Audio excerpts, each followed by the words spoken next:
andaikan Tuhan belum berkehendak kali ini Anda menjadi presiden, apa kira-kira yang akan Anda lakukan? Jadi begini, Prof. Saya menerima panggilan tugas dan saya selalu menyatakan ya bersedia. Jadi ketika saya di kampung diminta untuk jadi pembina Karang Taruna, saya udah 10 tahun nih dari 2013 pembina Karang Taruna di kampung saya kerjakan. Sampai hari ini? Sampai hari ini. Ini mau 17-an saya yang tanda tangan itu untuk persiapan. Di Jogja berarti ya? Enggak, di sini. Oh di sini? Di Jakarta. Oh di sini, baik ya. Yang kedua, ketika saya dipanggil tugas Pak Jokowi, Pak Anies, ini kan proses bernegara untuk menjadi juru bicara. Saya katakan siap. Dipanggil tugas untuk mengerjakan Kementerian Pendidikan memimpin, ya saya kerjakan. Dan ketika saya belum itu semua, sebagaimana membuat Indonesia lebih baik, ya saya bikin kegiatan Indonesia Mengajar. Jadi bagi saya, Pak, orang kreatif selalu mempunyai cara untuk membuat mainannya sendiri. Ya, dan bukan tentang posisi. Kalau saya ditugaskan, saya kerjakan. Bila tidak, saya banyak kegiatan lain yang saya bisa kerjakan. Tapi ketertarikan Anda terutama di bidang apa? Sosial kemasyarakatan? Perubahan sosial, kemajuan masyarakat. Saya ini kan Pak, kalau ditanya by training, I'm an economist by training. Anda sekolahnya S1 Fakultas Ekonomi ya? Yang mana S2 saya? S2 saya itu bidangnya moneter, Pak. Moneter S2. Dan tesis, bukan tesis, project paper ya waktu itu. Namanya tentang pasar currency, Pak. Currency market. Yang banyak baru derivatifnya. S3-nya Anda belajar ilmu politik. S3 saya political economy. Ya, dengan Dwight King kalau tidak salah. Dengan Dwight King. Ya. Nah, jadi kenapa saya kemudian lihat pada pendidikan?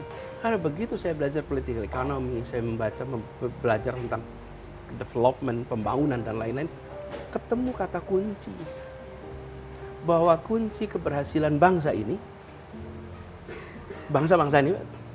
adalah pada kualitas manusia. Kualitas manusia. Bukan sekedar kualitas sumber daya manusia. Kualitas manusia. Manusia bukan sebagai sumber daya. Manusia yang berkembang. Bukan dilihat sebagai resources, bukan dilihat sebagai angka. Tapi mereka sebagai, yaitu aset terbesar kita. Jadi saya lihat fenomena Asia Timur itu kan fenomena tentang kualitas manusia. Iya. Dan itulah yang mengangkat satu bangsa. Banyak Pak bangsa yang kayanya luar biasa. Tapi nggak jadi contoh tuh Pak. Nggak jadi contoh. Hanya kenapa? mengandalkan sumber daya yang dihabiskan. Ya? Mereka kaya karena alam. Ya alam. Tapi mereka yang maju karena kekuatan manusia. Nah dari situlah kemudian kenapa saya melihat pendidikan menjadi penting. Jadi kembali kepada sana Pak. Mungkin Prof. Renald pernah dengar nama Stanislavski. Ya. Seorang dramawan Rusia. Dramawan Rusia ini pernah mengatakan begini. Kan ini teater ya. Orang dramawan dia. Bahwa yang penting bagi saya, kekuatan itu bukan pada peran, tapi pada aktornya. Pada manusianya. Pada manusianya. Jadi ada orang yang ketika dia memerankan sebagai raja, sebagai panglima, sebagai pembesar dalam teater itu, dia mempesona. Oke? Tapi ketika orang yang sama suruh main menjadi hamba sahaya, bisa lain lagi ceritanya. Dia jadi nggak menarik lagi. Nggak menarik ya.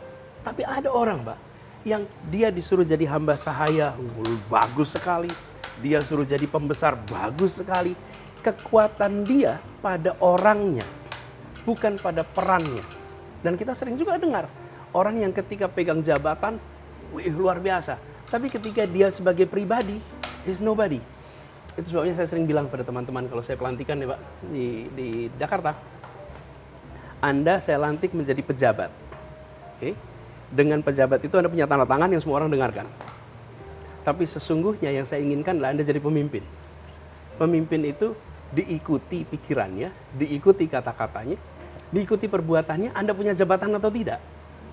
Jadi hari ini saya lantik jadi pejabat, tapi saya minta ini surat pelantikan tuh simpan aja di laci. Saya minta Anda jadi pemimpin, di mana orang akan menghormati Anda, mengikuti Anda karena you are a leader. Jadi poin saya tadi Pak ketika pertanyaan, bagaimana ke depan? Fokus pada mengerjakan yang baik dan benar. Baik. Biarkan nanti sejarah yang akan membuktikan.